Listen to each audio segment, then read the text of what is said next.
And I'm live. The screen is not stuck, and I hope that frames do not drop in this stream, which would be horrible. Actually, horrible. Shit, is it lagging already? Boot.dev, yep, and I'll just start chat on my phone so that I can see it, and maybe in reply if someone does type something in.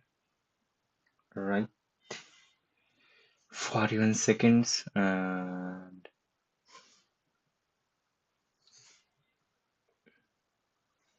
yep, it is beginning. Yep, that's right here. Yep, I can see my chat and whether my stream is lagging or not. Now, in the last time we did the first chapter, which is terminals and shells.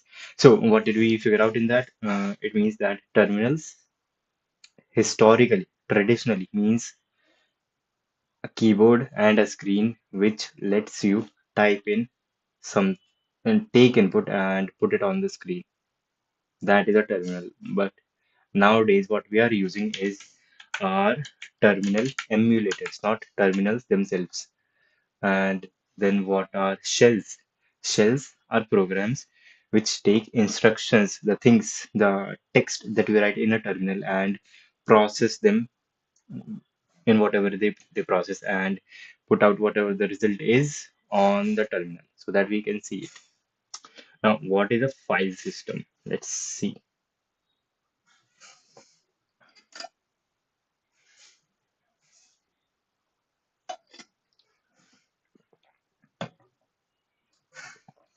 Okay, listening is not that good as much as reading is. What is a file system? All the data stored on your computer is organized into files and directories. Files and directories are organized into a tree-like structure called a file system. All right, a tree-like structure. It is called a file system. Directories or folders on Windows are just containers that hold files and other directories. Files are just a dump of raw binary data, ones and zeros. The bytes in a file can represent anything, text, images, videos, etc. The file system tree starts with a single directory called root directory. The root directory contains files and directories, which can contain more files and directories, and so on. All right. When you open your terminal, your working directory op- when you open your terminal, your working directory, the one you are in, is going to be somewhere. Most commonly, it's your home directory assignment. Can I give an assignment? Yep, I can give an assignment. Assignment, you have remotely logged on to a suspicious employee's machine at World Bank. First, you need to determine where on their file system you are. Run the print working directory pwd app and paste the output in the pwd. Wait, no cd and pwd. This is my root. User slash Jitendra. Yep, that is it. Submit. That should be correct. And next, file path. The output of pwd is a file path. A file path is a string that describes the location of a file or directory on your computer. Yours should look something like this. Lane Wagner. The text might be different, but the structure should be the same. Let's break it down. The first slash this represents the root directory. It's the tippy top of the file system tree. All right, this is the tippy top of the file system tree. The next part, users, is the name of a directory inside the root directory. Finally, the last part, wax lane, right? Users, all right, it is the name of the directory inside the root directory, and then Wang's lane is the name of a directory inside the user's directory. So this path represents directory two levels down from the root directory, like this, and then assignment and the video.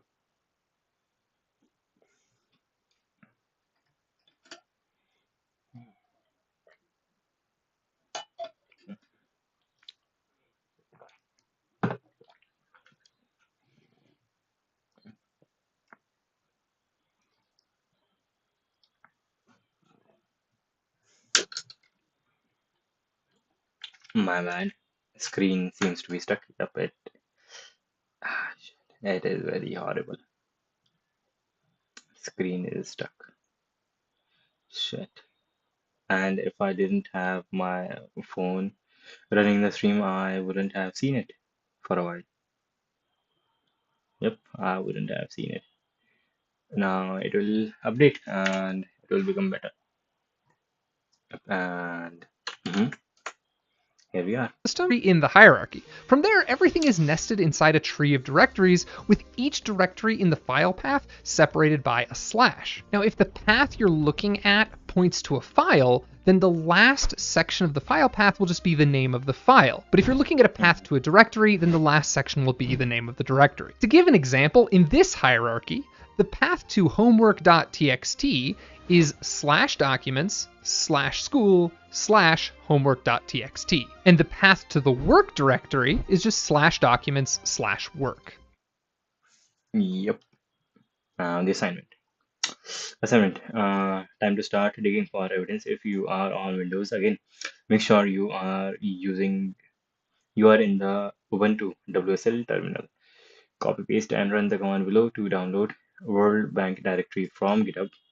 All right, it contains files and directories that you will need throughout this course. If prompted for a password, use the password for your machine's user account or the one you used when setting up Ubuntu in WSL. Okay, and then we will cover what these commands do later. If you run into an issue, see the troubleshooting tip below. You should now have a World Bank directory. So this is the command.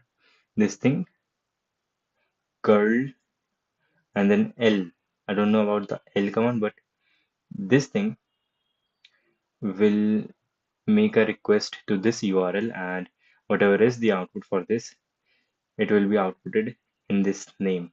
And then we use the unzip command to unzip that thing, and then we remove the zip file, and then we move World Bank main. That should be what we got from inside, what we downloaded, and what we got after unzipping the file. We are moving that to this. That just means renaming, and then we sudo cown this bracket who I am World Bank. All right, so the owner of this file becomes whoever is the user at that time who is writing this command, and the permissions are changed to this, that the root user can update, can read, write, and execute the file, and any other on the local machine or from the global world, they can just read and write. They cannot execute this file. We will go over what these command means later. Okay, now you should have a World Bank file. Yep. Just paste the whole thing, and well, no, not in the root directory. Let me go programming courses. Okay, shit, courses already exist. What are the git primes? Okay, make their boot dev cd boot dev and paste the commands here. All right, password and cd world bank ls private public and readme. What is in the readme file? World bank, a repository for allow a repository for the World Bank project, a file system for learning terminals and shells. Course on here. All right. After getting this, yep, I've done this part. You should now have World Bank directory in your computer, in your current working directory. When learning terminal commands in this course, it is possible to make a mistake and ruin your version of the World Bank repo. If that happens, just come back to the lesson and download World Bank again. Run the list command to see the things that are inside it. Run the car change directory. CD command to move into World Bank directory. Yep. Use the ls to see inside. Right. And and paste the contents outputted. on to your answer. Right, this is the answer. Yep, and next. That was pretty easy. Parent directory, cd command changes directory to move into a directory. But how do you move back out of a directory? The answer is two dots. Two dots is a special alias that refers to the parent directory. It is a shortcut that you can use to move up one level in the directory tree. Navigate back out of the World Bank directory so that you are in the parent directory. If you are on the top level of the World Bank directory, just type cd this, run the ls command again, but pass in the name of the World Bank directory as an argument to the ls contents from this, like this, paste the output. Right, it will be the same. Yep, moving on. The next part, absolute versus relative paths. We mostly been dealing with relative paths, which are paths that take your current directory into account. For example, let's say we have the following directory structure in our file system. When inside the top level vehicles directory, vehicles, cars, Ford, Mustang, and Focus, the relative path to the Mustang.txt file is this. However, when we are inside the cars directory, the relative path to the Mustang.txt file is just this. Yep, or when inside the Fords, the path is just this absolute path. An absolute path is a path that starts at the root file system. On Unix-like systems, Mac OS Linux, the root is denoted by a forward slash. So the vehicles directory is in the file system root. The absolute path to the Mustang file is this. So when inside the Ford directory, you can use either this or this to refer to the same file. It depends. Which should I use? Relative paths are easier to read and write, and as long as you are in the correct directory or directory you expect, they are easier to reason about. About paths are absolute paths are more explicit. They are useful when you are not sure what directory you are currently in. For example, maybe you are giving someone instructions on how to find a file on their computer. You can be sure what directory they are in when they start following your instructions. So you will need to use an absolute path. What is a relative path? Uh-huh. Home Ryan. Yep. And then, okay, what is the following path? Which of the following path always points to the same file, no matter the current directory or absolute path, like this? And then files. You are probably familiar with the concept of files from using a GUI like Windows Explorer or Finder. At the core, files are just blocks of data that the raw binary bytes in a file can represent anything: text, images, videos, etc. The cat command, it concatenates and prints to the screen. The cat command is used to view the contents of a file. It is short for concatenate, which is a fancy way of saying put things together. It can feel like a confusing name if you are using the cat command to view a single file, but it makes more sense when you are using to view it multiple files at once, like this and this. Assignment. Use the cd command to navigate into the World Bank directory if you are not already, and use the ls to confirm that you are in the right place. You should see public directory listed. Cd into public, and you should see the file called prideas.txt. Use the cat command and paste the contents of it in here. Alright, cat public, and inside public pr ideas, and copy this, copy paste this, and yep, submit and move on. All right, already at level 20. That is crazy. Head and tail commands. Yep. Sometimes you don't want to print everything in a file. Files can be really big after all. The head command. The head command prints the first n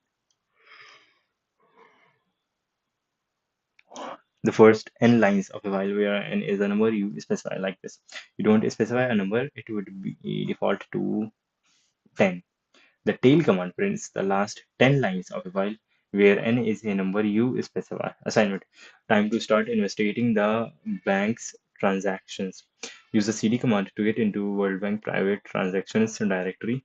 Alright, run the cat command to view the contents of 2023.csv file. Notice that it's really long file, We don't want to print the whole thing. Use the head command to print the first 6 lines of this file and copy them into the field. Do not submit yet.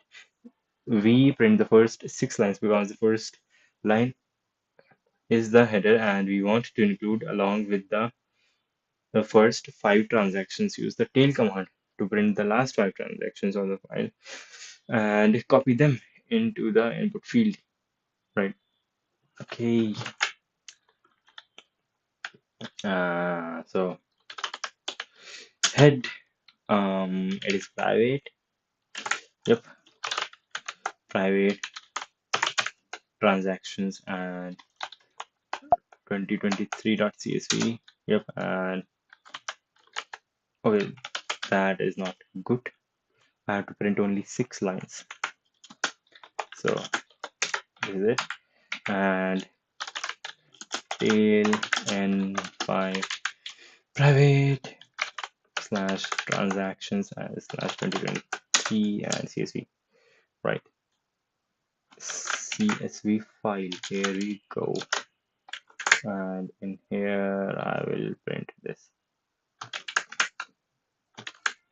Right, submit, and yep, that works. Es funktioniert. More or less. Yep, more or less are also commands which I heard about. Mm-hmm. Okay, wait. Uh, chats are coming in,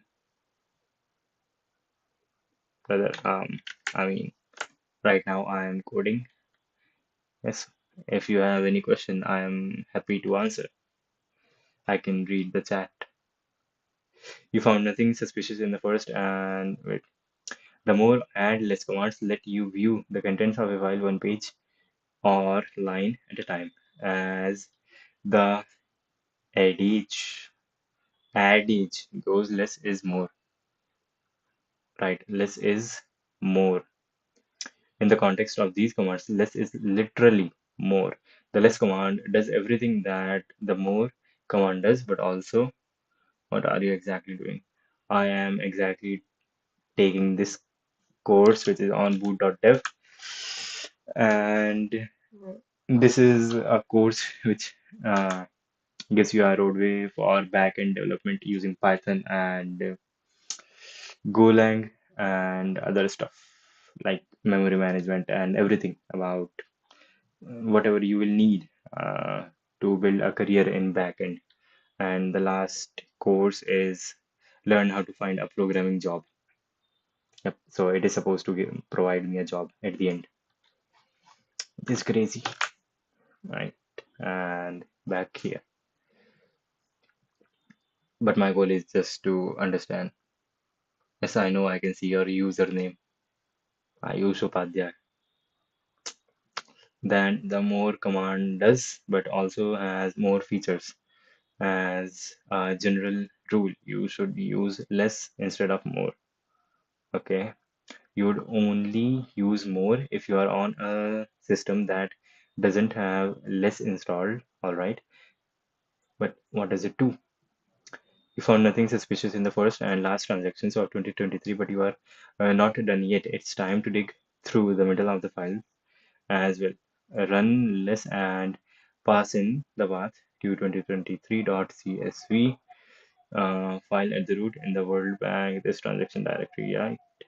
Notice that now you are in an interactive mode and you have lost your shell prompt. That's because less has taken over your terminal window. Press enter a few times to scroll down a few lines just to see how that works. Press Q to exit the less program and return to your shell.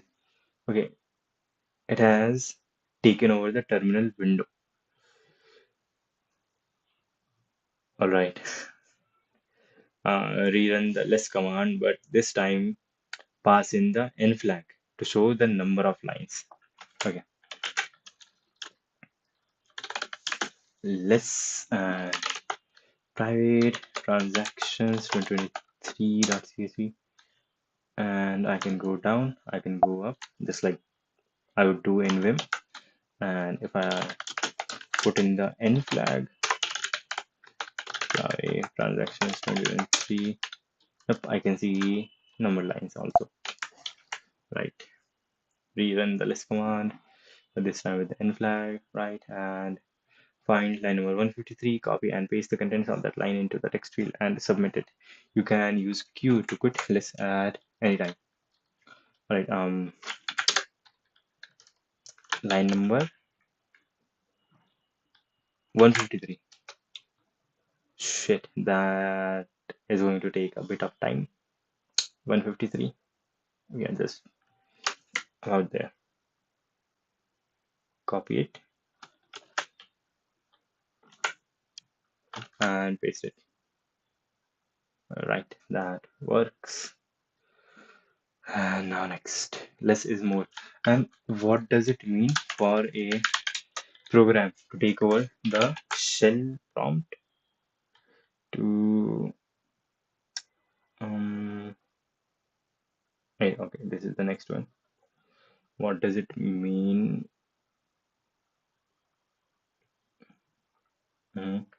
Taking over your terminal window. Yep.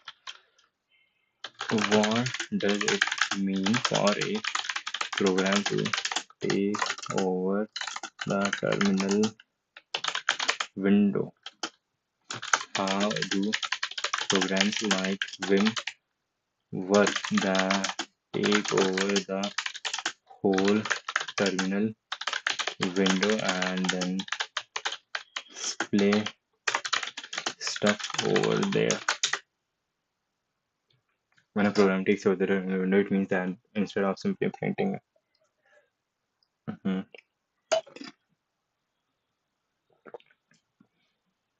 that instead of simply printing output line by line, like a typical command line utility, it directly manipulates how the terminal display contents, often using the entire screen for a dynamic user interface. Programs like Vim, Htop, and Tmux achieve this by leveraging terminal control sequences. How it works: raw mode versus canonical mode. By default, terminal operates in a canonical mode where input is processed line by line. You type, press enter, and the shell process it. Uh-huh. Programs like Vim switch the terminal into raw mode, which means they receive key presses immediately without waiting for enter. All right, canonical mode and raw mode, right? So they can directly access the buffer, and their access of the buffer does not come after someone presses enter. They can just directly access the buffer. Terminal escape sequences and codes. The terminal allows programs to send special control sequences, escape codes to move the cursor, change colors, and the terminal allows programs to send. Right, so the programs send the terminal special escape codes to move the cursor, change colors, and clear parts of the screen. Example, this, which moves the cursor to the top left corner of the screen, and this J, which is J, clears the screen. Okay.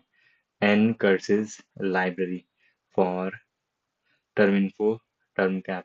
Many full screen terminal applications use N curses, which abstracts terminal control and provides functions for moving the cursor, creating windows and menus, detecting key presses, even arrow keys, which normally don't send simple characters, redrawing screen efficiently instead of printing out and scrolling. Programs like Vim redraw the entire screen on each update. They keep an internal representation of what should be displayed and then send optimized updates to the terminal. Example how Vim works in the terminal.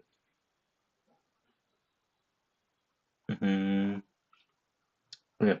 When you start Vim, it enters raw mode and disables the default shell behavior. It initializes ncurses or similar libraries to control screen rendering. Okay. And it listens for key presses and updates the screen without scrolling like a regular CLI tool. When you exit Vim queue, it restores the terminal settings, bringing it back to normal. Try it yourself. See the raw mode in action. This is a raw mode. All right. Then try disabling canonical mode like this. Right. Okay. Then try disabling canonical mode by this STTY raw. Now press to see raw mode in action. Run this. Okay. Then try disabling canonical mode by this STTY raw.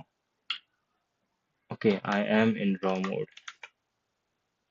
Now press keys. You won't see them echoed. You can restore normal behavior with this.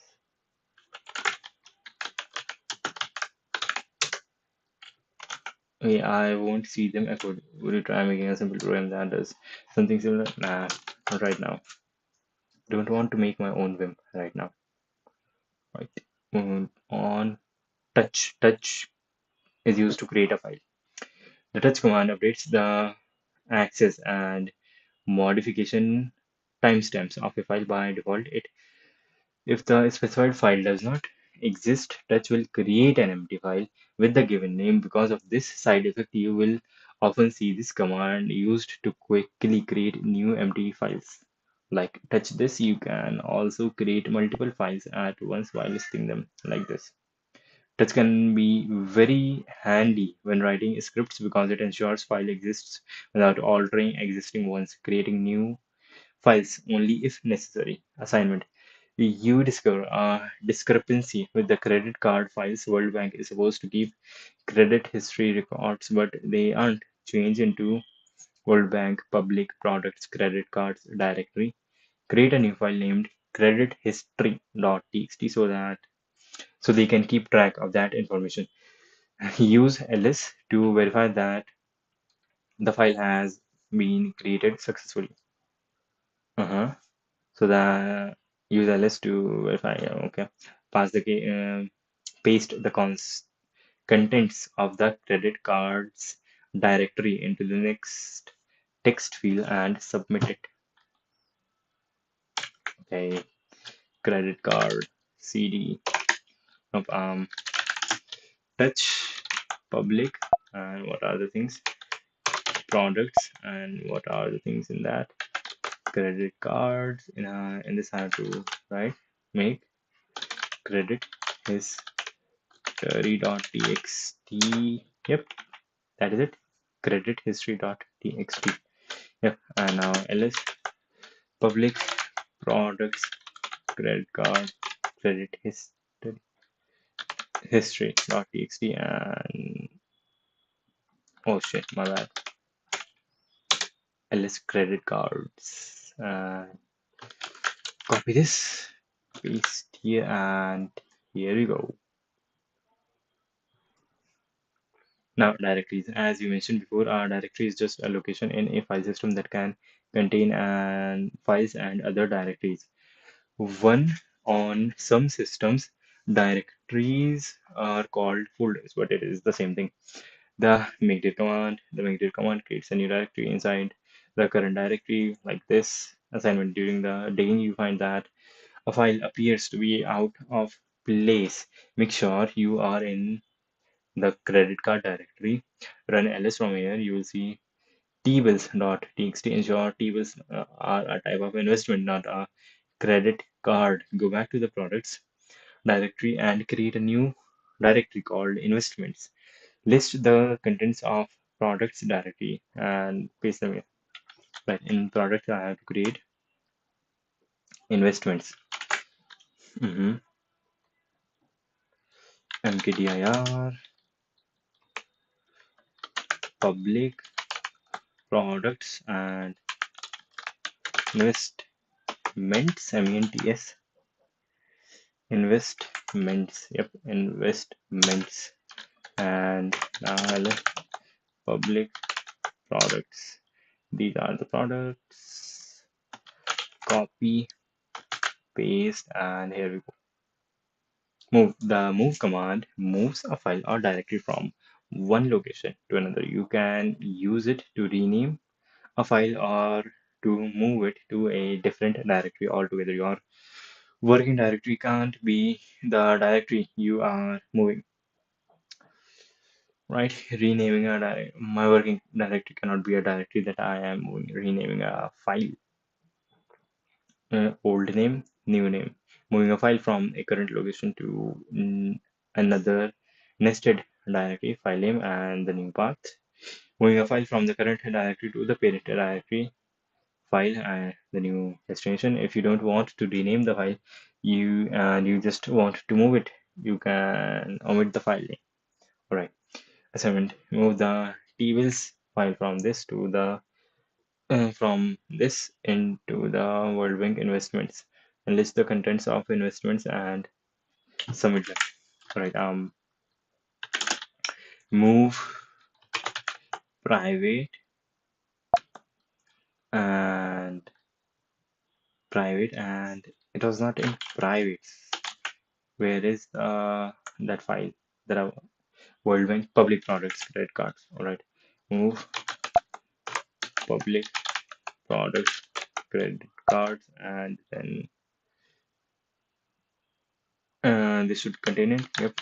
Tables, and move this into public products and investments, right? And ls public products investments and tables.txt.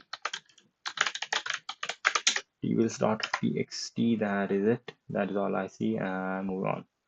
Remove, to remove file or directory, rm, and some file name.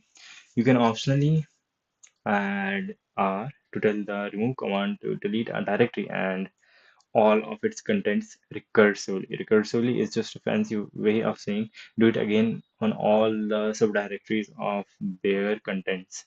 This subdirectory. Change the directory of the World Bank private directory using cd. Okay, and use the cat command to view the contents of World Bank private password files.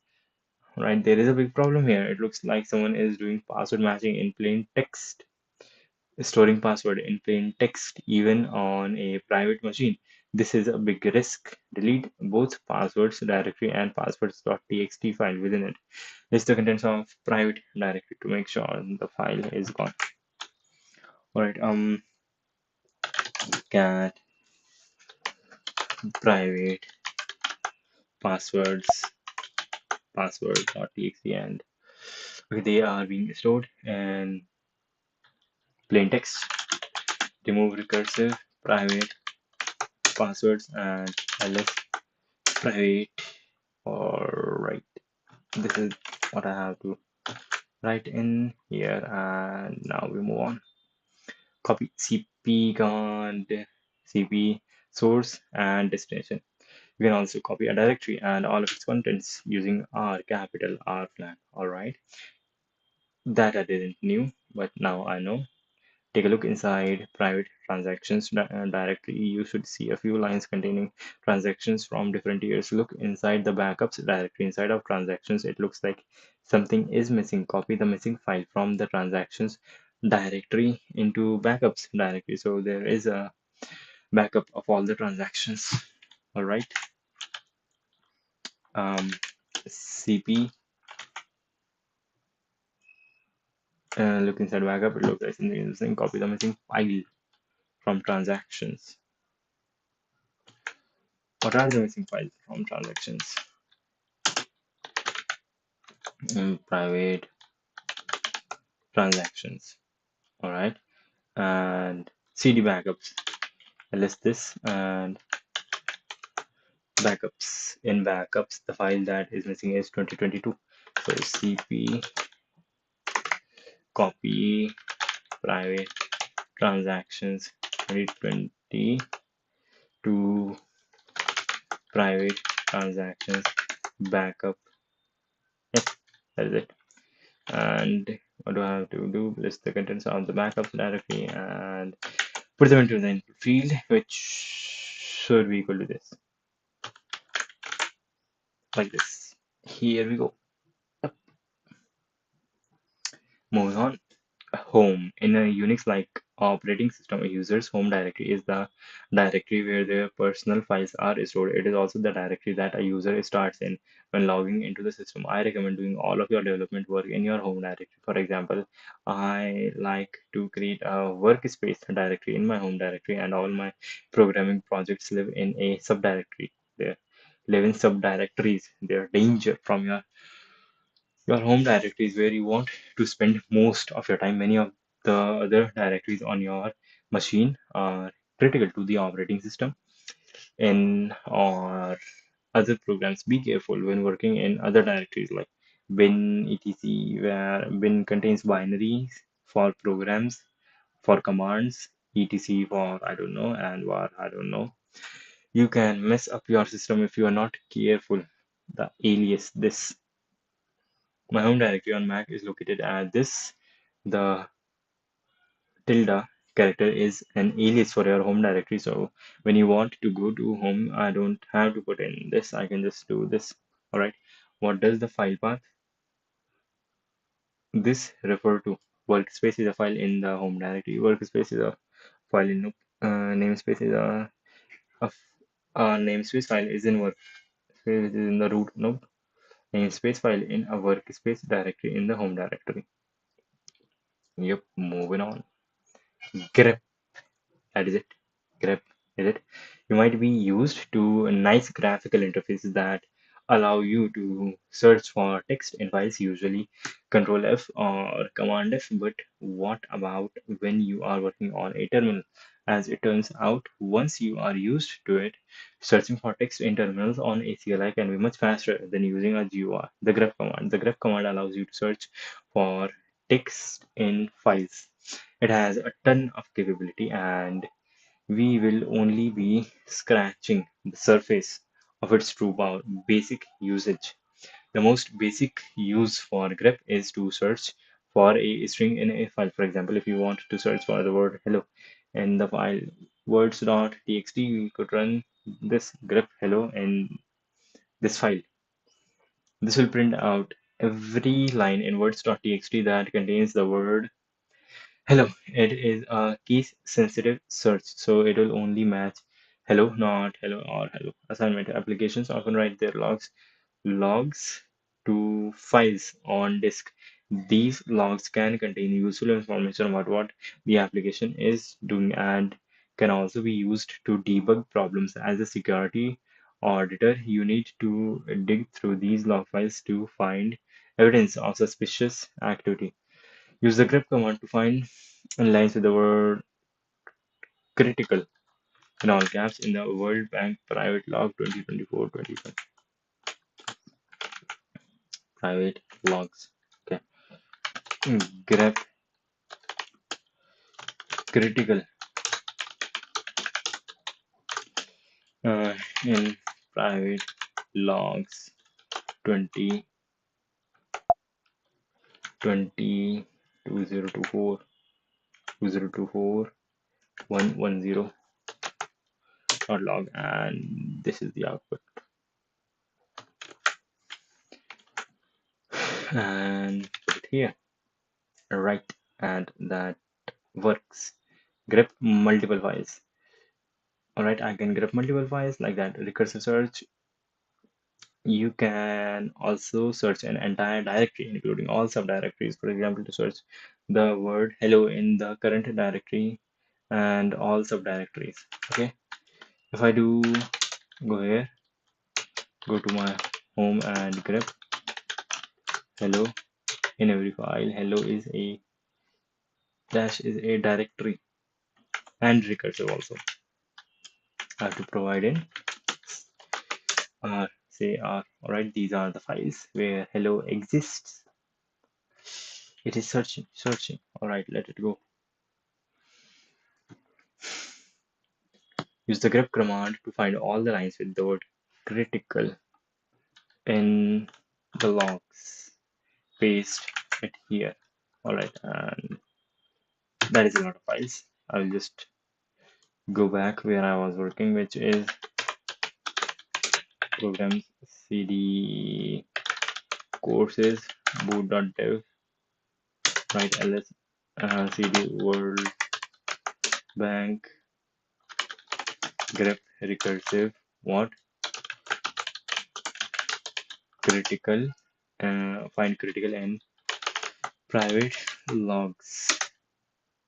These are all the critical files in private log. Submit and next. Find. The find command is a powerful tool for finding files and directories by name, not by their contents. Find a file by name. Let's say you are looking for a file named hello.txt somewhere in your home directory. You can use the find command to search for exactly that title. Find this. Okay, this is getting redundant again. Well, at least it feels like it is getting redundant.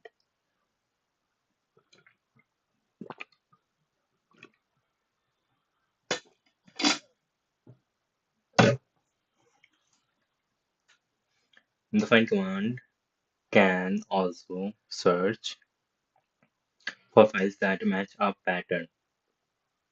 For example, okay, mhm, okay. Let's say you are looking for a file name this. Okay, find command is a powerful tool for finding files. Somewhere in your home directory, you can use the find command to search exactly this. Find some directory, and the name is this. Okay, pattern search. I can put in this like anything that ends at .txt, anything that contains the word chat, Chad. Assignment. You have been tipped off that fraudulent activity seems to happen often with joint accounts. Joint means accounts that have more than one owner. Use the find command to search World Bank private products directory for all the files that contain the word joint in their name. Paste the output in here. Right. Find public products and name is joint. Right. And put it all here. Submit and yep. Now moving on to chapter number new. The next chapter, users. This is permissions. Yep, permissions is going to be a good one. Unix-like systems, like the one you are using, support multiple users. Each user has their own home directory and their own files and their own permissions.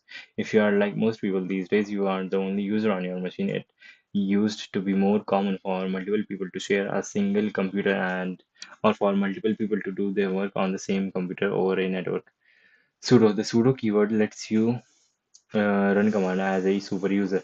It is short for super user do. Alright, sudo means super user do. To use it, you will need a password with super user privileges, which you should already have if you are the only user of your machine. Some people are pedantic and pronounce sudo as sudo. Oh, because it is super user do. So sudo is fine. Others are correct and pronounce it as sudo. Sudo, yeah, that is what I said, right? Sudo command. Note sudo grants unrestricted access and can risk system damage if you don't know what you're doing. All commands in this course are safe, but other commands should be reviewed before running with sudo. Who am I and sudo who am I? That makes sense. Who am I? Normally, I'm Zitin and sudo who am I are putting in the password, then I am root. Like that is crazy. You will be prompted for a password and input box answer submit. Yep, that is correct. So multiple users. That is a crazy thing to have. Multiple users. Okay, I can either go into it right now into detail and understand stuff, or I can wait when I am creating my own operating system. I'll see.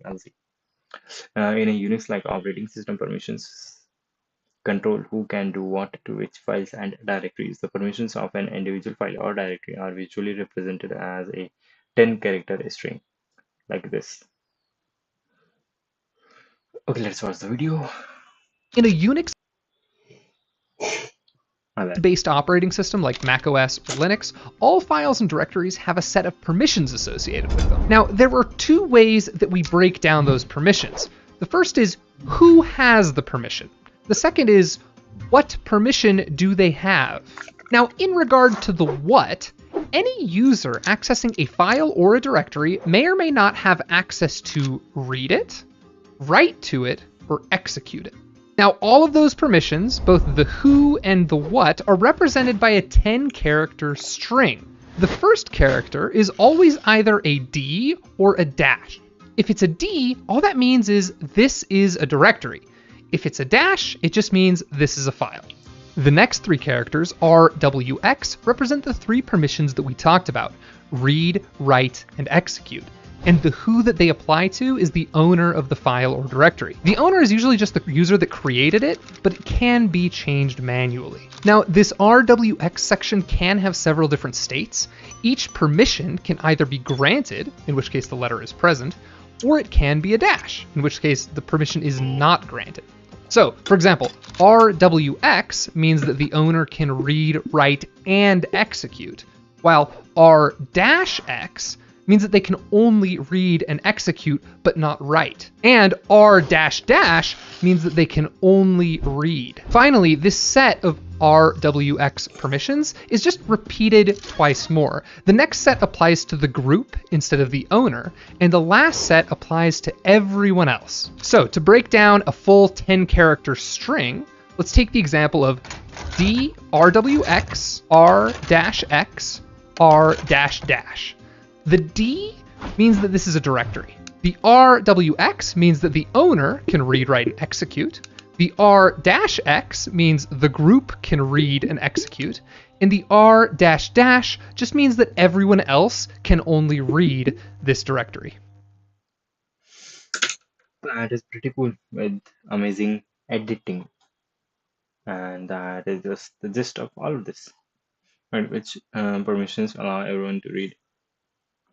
Everyone to read.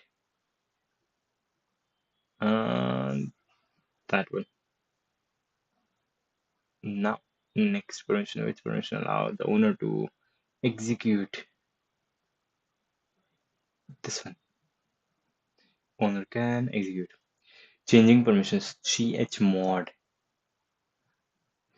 lets you change the permission of a file. It is a shorter. It is short for change mode. I wish it was called change permission, but alas, yeah. Change mode. Assignment. As part of your security audit, you need to know who has access to the files in the private directory.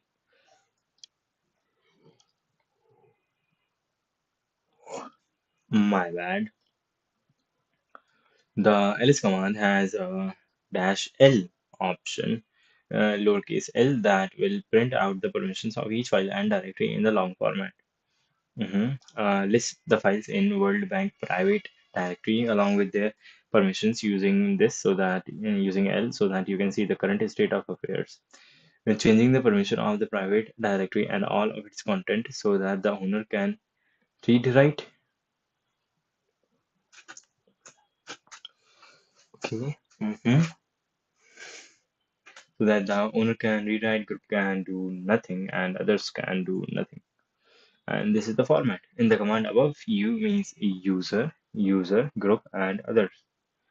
Users take known group, aka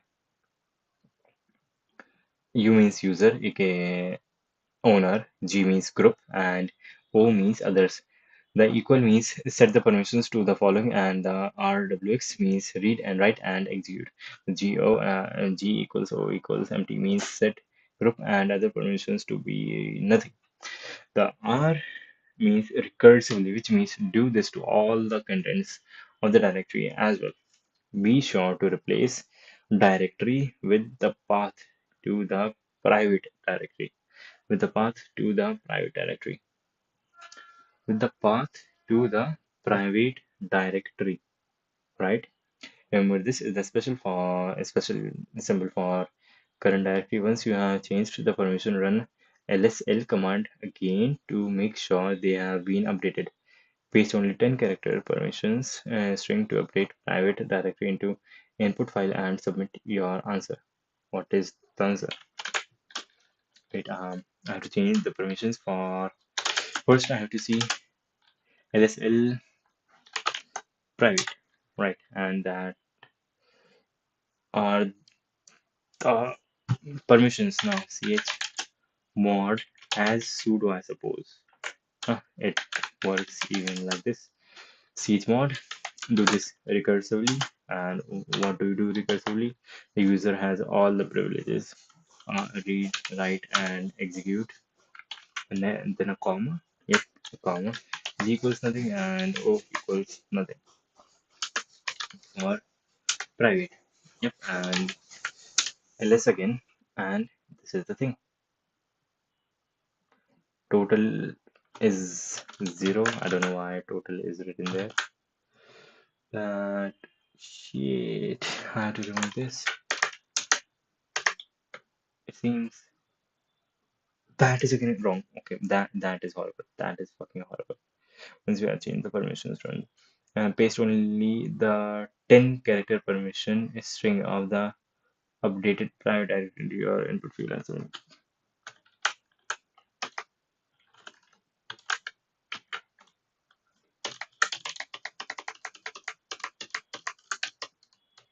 Shit, that was actually retarded. Now, executables. You are familiar with the idea of reading and writing data into file, but what about executing them? Executable files are just files where the data stored into inside is a program that you can run on your computer. Files with .sh are called shell scripts. They are just text files that contain shell commands. You can run a file in shell by typing its path like this. Interestingly, if the program is in the current directory, in this example, the make directory, you need to prefix it with this. Yeah. As far as the file path goes, this and this are the same. The dot in an alias is an alias for the current directory. We need the prefix running executable so that the shell knows we are trying to run a file from a path, not an installed command like ls meter and other things. Chmod assignment. There seems to be a suspicious script in the World Bank private bin directory called genids.sh. It looks like it generates some ID, some type of identifier. First, let's remove our ability to run it just to see what happens. The chmod command has a convenient X flag that will simply remove the executable permission from the file. Mhm. Run it like this: X with X, genid.sh and X, right? And then let's test those permission changes. Try to run the script. Try to run the script. Okay, and permission denied. Okay, that should be what happens. So chmod x private bin and genid.sh, and if I do / private bin genid.sh, permission denied. Fucking hell. Right. After that, that occurs because the executable permission has been removed. Let's re-add the executable. All right, like this: user plus executable. All right, chmod user plus executable. That is, the user can execute it. Gen id and / private bin genid.sh, and that does work. Paste the output of the script onto this. Okay, that is easy enough. And what does it actually do? cat private bin gen id dot sh. This is it. A function called generate fake id, which puts counter equals 1 and echo n id. This thing is printed, and then for I in sequence 1 to 2, 12, do this, and that's fine. That is fine. Some shell script. Then moving on. Root user. Yeah, xkcd. That is someone. xkcd. Yep, xkcd. Water balloons. xkcd archive. What if about books? What if to how to Randall Munro? Randall Munro. All right, Randall Munro. Serious scientific answers to absurd hypothetical questions. Randall Munro is the man, it seems. The root user in a is a super user. It has access to everything on the system and can do anything. When you use the sudo command, you are running as the root user as long as your system hasn't been configured differently. The sudo keyword is convenient because it quickly gives you elevated permissions to run a single command. Make me a sandwich. Sudo make me a sandwich. Yeah, what? Make it yourself. Sudo make me a sandwich. Okay, that is funny. That is funny. However, it can also be dangerous because it gives you access to everything. If you run a sudo command that you don't understand, you could do serious damage to your system. For example, rm with r and f flags run on the root directory will delete all the files on your system. Don't do that. The R flag is recursive, delete everything inside, and F is force. Most systems will prevent you from doing this, but if you run it with sudo, you have just turned your computer into a very expensive paperweight.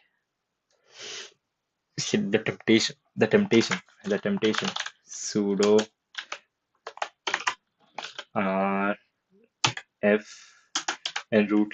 If I just print enter, everything will end. Fucking hell. No. That shit, that is literally crazy because even the shell will be deleted. How would I run it afterwards? Okay, but the kernel will remain, right? But what can I do with the kernel? I have to install stuff on the kernel. How would I be able to talk to the kernel? This would be horrible if I were to just someone were to just delete their root directory. Like Primeagen did. Primeagen deleted his root directory in a challenge, which was crazy. Some modern systems will actually prevent you from deleting everything by default as a safeguard unless you use dash dash no preserve root, but it is still a very bad idea. Should I use sudo? Sure, as long as you understand what the command you are running is, just be careful. What is a super user? Root. Then what happens if you run sudo remove and everything? Your computer will be wiped clean of all files, including files needed to function. Your computer will be wiped clean of all files, but it will still function normally. Nope. You will lose your collection of dank stuff somewhere in the world. Linus Torvald chuckles. Very tempting answer, but that first one is correct. Own change ownership. Change ownership. So when do you need to use sudo? Chmod allows you to change the permissions of any file or directory that you own. But what if you don't own the file or directory? That's where sudo is required. Let's change ownership of a directory to see how that works. The chown command, which stands for change owner, allows you to change the owner of a file or directory, and it requires root privileges. All right, what would a global user be? I want to just uh, go on a tangent and see a couple of things for myself. Products, YouTube, and here I have a server.c,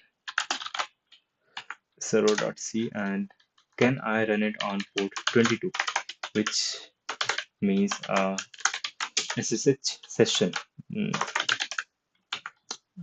Clang server dot slash server. Okay, it is now listening on port 22, which should actually be crazy. Now, if I were to use Postman to send a request on post 22, it would actually be fucking crazy. It would mean if I can install a host side Clang program, host side SSH program, and run it here, then people would be able to run SSH commands, which is crazy. But I don't have to adhere to this specific, yeah, I don't have to adhere to this specific port for it. I can just run it on any port that I want. Yeah, now ch own.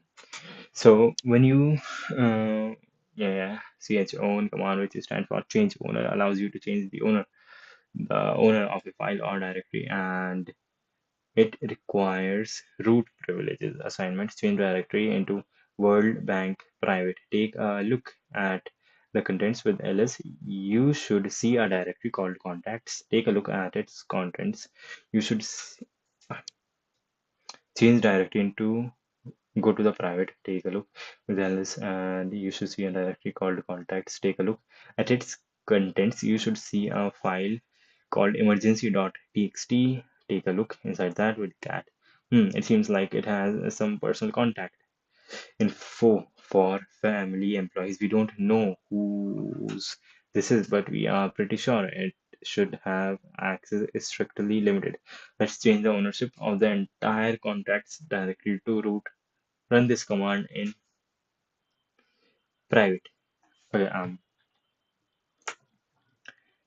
change the whole to root. All right, make root the user, the make root the user for this file. Mhm. Root private, and okay, that is it for private. Password, and yep, World Bank ls inside private with ls. Yep, lsl private and permission denied. That is crazy. That is actually crazy because I do not have permission for it.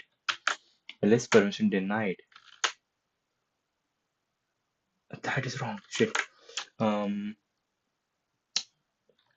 sudo chown private. Yep, and cd private. Permission denied. What the fuck?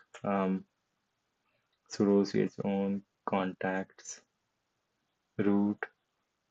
Oh yeah, I had to do it with roots, not with that. Okay. Let me change the permission again. Sudo chown recursive Jitin Raghav or private, right? And now sudo own this, make root private, and what is the folder? The folder was contacts, right? And if I do ls ls l private, I see this that for contacts the owner is root, right? Which is cool. Paste only the line from the output that represents the contact directory into the root. Right, that represents the contact directory.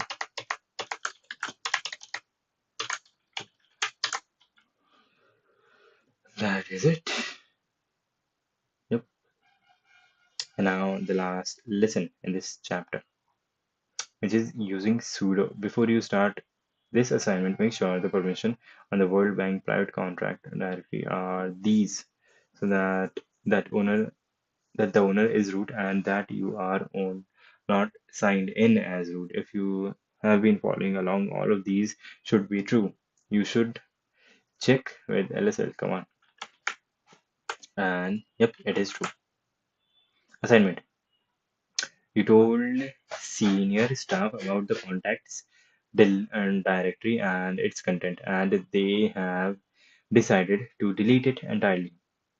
Go and delete it with this rm recursively contact. The contacts directory should fail to delete. You do not have permission to delete it. It's owned by the root user and you are not root, which makes sense.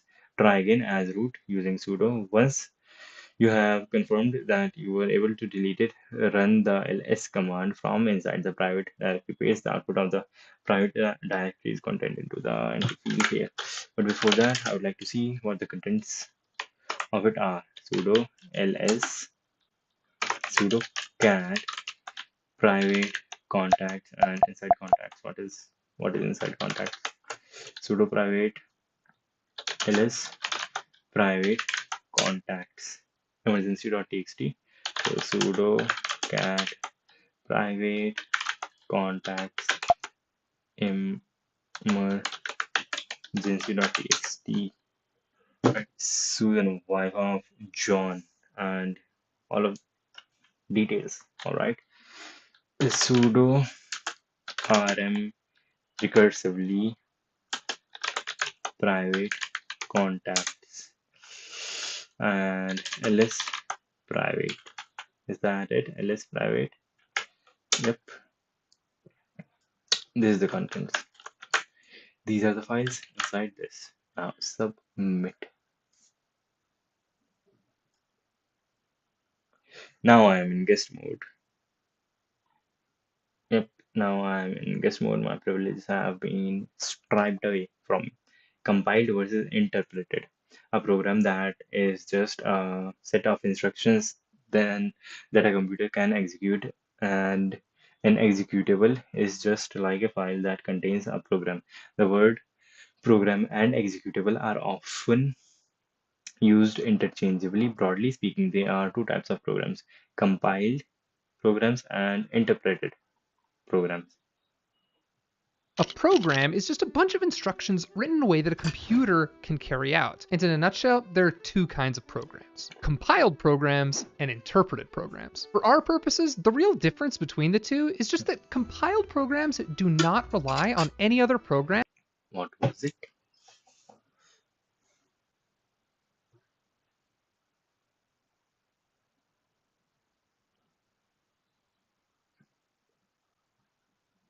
Yeah. Not rely on any other programs to be programs. For our purposes, Okay. Easy install Python and Path Anaconda Python, another pip Python interface program. Python.org binary homebrew. That is crazy. Python. My Python environment has become so degraded that my laptop has been declared a Superfund site. the real difference between the two is just that compiled programs do not rely on any other programs to be able to run. They're usually written in a language like C, Rust, or Go, but are then compiled down to binary, the raw language of your computer's hardware. Interpreted programs, on the other hand, do require other software in order to be executed. Python, Ruby, JavaScript, or shell scripts rely on an interpreter to read the code as they run. When you run a program on your machine that has no other dependencies, it can simply be ran by typing the name of the program into your shell. However, when you run an interpreted program, you need to tell your machine which interpreter it should use.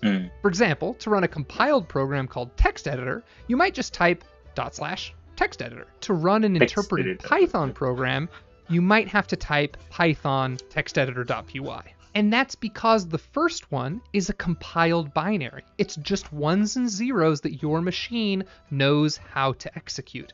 In the second example, texteditor.py is just a file of Python source code, so it needs access to the Python interpreter. Yep, that makes sense. And the way that these videos end abruptly seems not too good. Compile programs, and that is just what he said in the video. So that is fine. Assignment: in your shell, run the following command, which sh. The which command tells you the location of an installed command line program, right? In this case, we are asking for the location of the sh shell program. Mine is located at bin. I guess most of the programs are located in bin. Take a look at the contents of that file. Keep in mind that your sh program is a compiled executable, probably written in C. That's why when you try to view the contents with cat, you see what you see. A file with .sh extension, on the other hand, is a shell script that it it's a text file that contains commands that will be interpreted and run by the sh program. They are both executable programs, but one can be run without the help of the other. Answer the associated question. Which sh and cd slash bin ls. That is all the ones there, right? Okay, kill, launch, ctl, ln, make their packs, pwd, sh, sdt, unlink, zsh. Rm command is not there. All right, so rm. Okay, rm is there. Brew is not here. Yep, brew is not here. Which brew? Brew is in opt slash home brew slash bin slash brew. Okay, and these are all executables. I added my own executable for a program which I wrote. And what was the program? Which one of these is that? Wait for path. What the heck? Unlink. Test. Man test. Wait, that is a full-fledged command. Cmode csh edo expr man expr. What is ln? ln link of files together. Right, and this opens in more. Right, the way in which man opens it is in more. The less program. So can I open it using Vim somehow? Alright, let's see. The man command opens the manual for a given command using the less program. Can I open it using Vim? Let's open man using instead of less, right? Next man pager Vim man ls. Export man pager Vim. Okay, so this is a variable. Okay, and now if I do man ln, it opens in Vim, which is crazy, but I do not want it open in Vim. I want it opened in NeoVim. So export man pager equals NeoVim, and that. Yep. And now if I do reading command and shit, NeoVim command not found. NeoVim command not found. Shit. Oh, it's nvim. My bad. I'm retard. That is punished by death. Yep. Now it shall work. Yes, it is fucking should have worked, but it does not. Somehow this is able to read, and your women is somehow unable to read this. So what if I change it? back to normal vim. Would it work then? Nope, still the same thing. And if I, how do I change back to less? Export man pager equals less and this, right? And if I do man ln, yep, it does work. It does work, and that is okay. That is okay. Linux, this. What is the output of catting the sh executable? Yes, now I cannot take part in these exercises, but that is fine. What is the output of the catting the sh executable? And I have already done 2 parts. I don't want to like shit. How much time has it been? It's been about an hour or so. And shit. Okay, I'll do I guess this whole chapter and then we will move on. What is and this is programs. Okay, what is the output of getting the sh executable? Raw binary encoded as text in hexadecimal.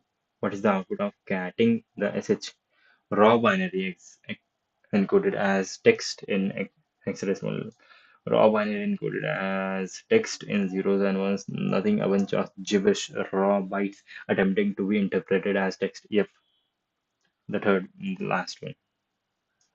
Compiled versus interpreted, and that is the same thing, which can be executed without the help of an interpreter. Shell, no, a compiled executable. Yep, a compiled executable. Not even a shell script, only a compiled executable. Shebang, shebang. All right. As we talked about, as we talked about before, you can run any executable file by typing the file path into your shell. For example, this that works out of the box for files that are compiled executables. But what about scripts that need to be interpreted by them needs to be what program to use to interpret the files. And my stream is lagging. I don't know why the heck that is happening. It is okay in here, the OBS side, but it is lagging. Now it is fine. Now it is fine. Yep, now it is fine. And I can see that 3 people are watching my stream, which is crazy. As you talked about before, you can run any executable file by typing its path name, right? That works out of the box for files that are compiled executables. But what about scripts that need to be interpreted by a program? The computer needs to be programmed to interpret the files. A shebang is a special line at the top of a script that tells your shell which program to use to execute the file. The format of a shebang is this. Format of a shebang. Shebang is this. That is just fucking crazy. For example, if your script is a Python script and you want to use, or that is why they are called scripting languages, because they are like shell scripts. They are written in a way that they are written to be interpreted by another program. And you want to use Python 3, your shebang might look like this. Might look like this. All right. Let me go to my language folder, cd python and ls. What are the Python? Let's just go with factorial.py, and I need to know the location for Python 3, which is this crazy thing, and then n factorial.py, and at the top I will write a shebang, which is this, and then the path, right? Yep, nope, a bang. A bang also has to be there. A bang and then the whole path, right? And if I do dot slash fact dot tutorial.py. Permission. Okay, what? Permission denied? Why? Did I mess something up?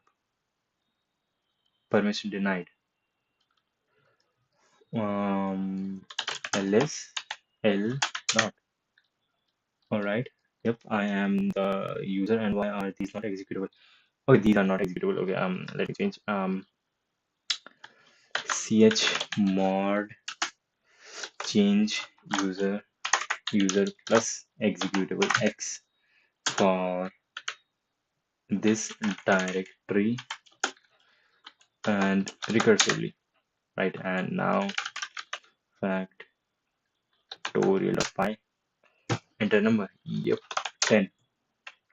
That is crazy. Yep, that is crazy, and that's correct. Assignment: cat this file is a shebang into the input file and submit your answer. I am pretty hungry at this point. Bond shell. Yep.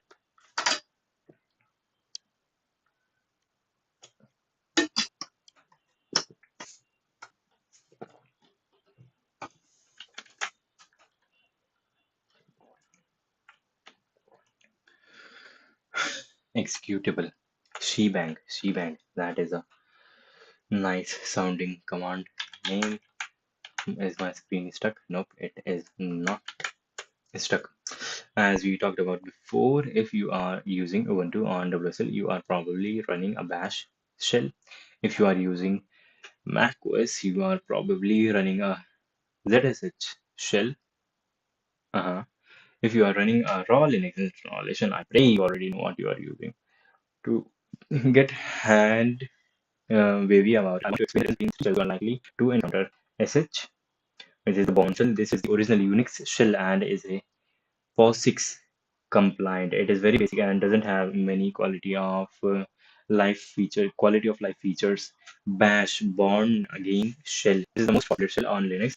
It is built on SH but has a lot of extra features. ZSH, Z shell. This is the most popular shell on Mac OS like Bash. It does what SH can do, but also has a lot of extra features. Both ZSH and Bash are SH compliant shells. That is, they are like SH shell, meaning they can run .sh files, but they also have extra features that generally make them more pleasant to users.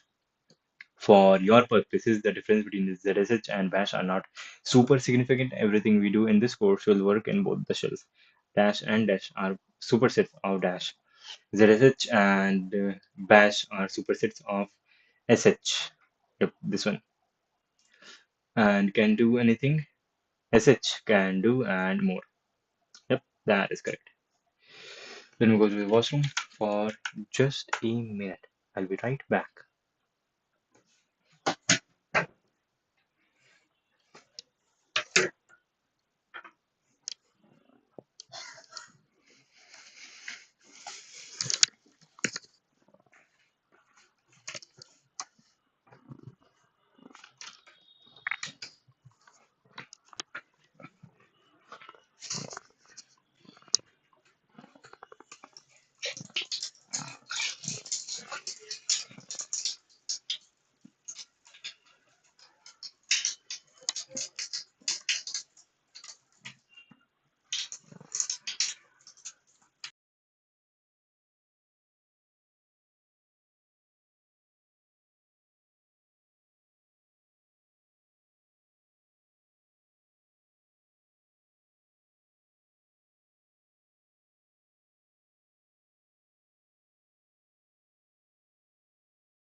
Yep, I am back, and I can see that there is someone watching my stream, and if there is actually someone, I can read the chat if you want to type anything.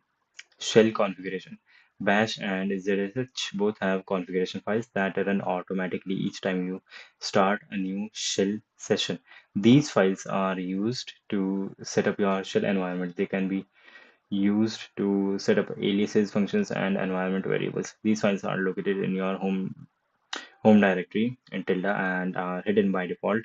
The ls command has a flag that will show hidden files.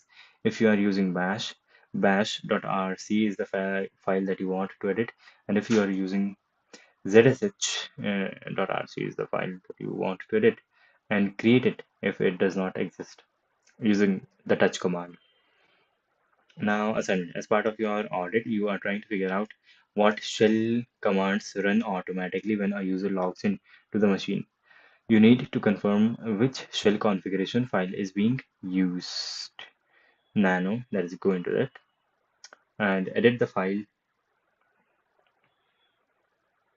Edit the file you believe to be your shell configuration file. You can use the nano command to edit your files within terminal. Add the following line to the bottom. This you can use Control O to save the file. I'm not using nano. Wait, what even is nano?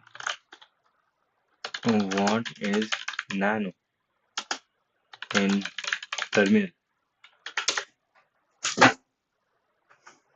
Nano command refers to a simple command line to text editor commonly used for editing text and okay, fuck it. Put this line in. Okay, hello from the shell. Right, and yep, I am in the middle of the screen. It seems I have to be in the middle. Nope, it is not lagging. It is fine. Alright, save the file, close the terminal, edit bash again to see airline. You found the right file, right? Edit this again to remove the file so that you don't have to see that message every time. Right, why might you restart your shell after changing a shell configuration file? Because after changing the configuration, you want to run your shell program with the new configuration file, because the current one is running with the configuration settings which were present at the time that you started your current session for the shell. Because the config file runs when you type senpai please. Because the configuration file runs automatically when you start a new shell session. Because the config file runs automatically when you save a shell configuration file. Because the config file runs automatically when you close a shell. Nope, here, this one is that. This one is it. Environment variables. We talked about how you can create and use local variables in your shell, like this, right? And there is another part of variables called an environment variable. They are available to all programs that run in your shell. Okay, so environment variables are variables which are available to all the programs that run in the shell, and they are the like local variables. Okay, that is cool. You can view all the environment variables that are currently set in your shell with the env command. To set a variable in your shell, use the export command. Okay, export command is used to set environment variables. You can then use the variable in your shell just as before, echo name. So it will be present to the shell as a local variable, and it will also be present in a shell script. Okay, hi, I am Lane. This will be printed. Okay, I can define some environment variables that way, which is cool. Let me actually do something. Um, env shows me the list of environment variables, which is crazy. Env grep name. Nope, nothing called name. So let me do zh. I'm in my configuration file and let's see export. Export zh is this, right? And other exports. Prefer editor for local and remote sessions. Right, right. If session connection, then this. Right, that is my preferred editor. I didn't actually like. You may need a manual to set your language environment. Export man path equals this man path. Export arch flags, arch uname, compilation flags, aliases. Right, Python path, and that is crazy cool. That is crazy cool. Is my screen stuck? Nope, my screen is not stuck. Not here and not on the stream. Right, that's cool, and we can move on. Path. This is one of the most important lessons in the entire course. Listen up. All right, focus. There are environment variables that are sort of built in to your shell. By built in, I just mean that different programs and parts of your system know about them and use them. The path variable is one of them. What do we call it? Why do we call it path? If it weren't for path, you would have to remember the file system path of every executable you wanted to run in your shell. Instead of just running ls, you would have to run bin/ls or whatever the location of ls executable is on your system.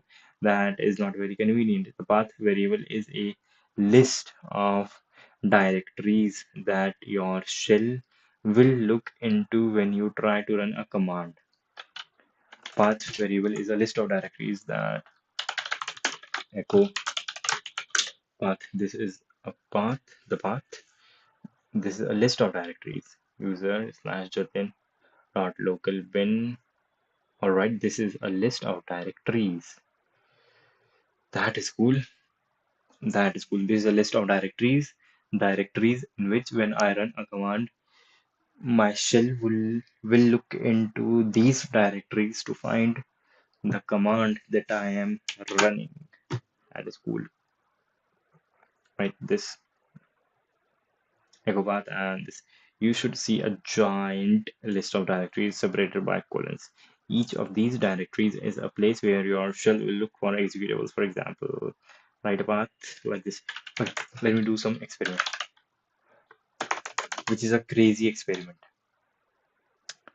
Actually fucking crazy experiment. If I do, fuck, I am afraid to do this, but export path equals nothing. And if I run now, ls, command not found. Nothing is found now. But if I were to do copy this and put this here, export path equals this thing, and if I do ls, now it works. That was a crazy experiment. And path, where is this path defined? Let's see.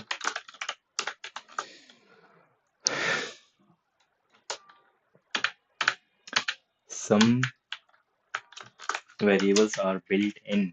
That is okay. You will see these assignment. Yeah. As something of a security engineer yourself, you want to temporarily disable path variable on shit empty. That is what exactly what I did right now. After deleting your path, what happens when you try to run ls? The command is not found. It lists the contents of the root directory. It lists the content. Nope, it gives a secure. Nope, the first one. Command not found. Change your path. Common problem you will run into in the future is that you install a new program on your machine, but when you try to run it from your terminal, you get an error like this. Alright, I can change my path, which is crazy. So if I go to main and write my own programs, create a folder, make it my bin, which will contain binaries that I write. Let me write a program in C, and first dot C, which just include stdio.h into main. And what does it do at printf hello world backslash n. Yep, and clang first dot C for the output to hello, right? And remove first dot C. And how do I add something to path? Add path equals to that makes sense. Export path equal to percent path and plus or something. No, just the thing. Okay, that is boot percent percent dollar path colon slash users slash slash my bin and end. And if I go anywhere and do hello, it does work. It does work, which is crazy. Just by changing the path, I have manipulated stuff, which is crazy. And now we move forward.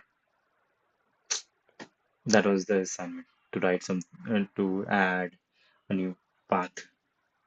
In the last lesson, you changed your path variable for your current shell session. Trouble is, the next time you restart your shell, it will be reset to its default value. You won't be able to use the World Bank CLI export from tool from anywhere unless you change the path variable permanently. So I can go to my ZSH file, ZSH file, and do export path equals dollar path this slash user slash Jitin slash my bin. That should be it. And now if I do remove this and open a new terminal session like that, and here type hello, it does work. The path has been added and it does work. What changes is when we add the path change to the config file. When I add a path change to the config file, every time that the shell loads up, the path will be updated as I intend it to be updated. We need to use the full path to the worldbank.sh script to run it. The worldbank.sh script is available. The worldbank.sh script is available from anywhere, even after a session restart. The worldbank.sh script is available from anywhere, but only in the current session, the second one. Right, and with that we have completed this.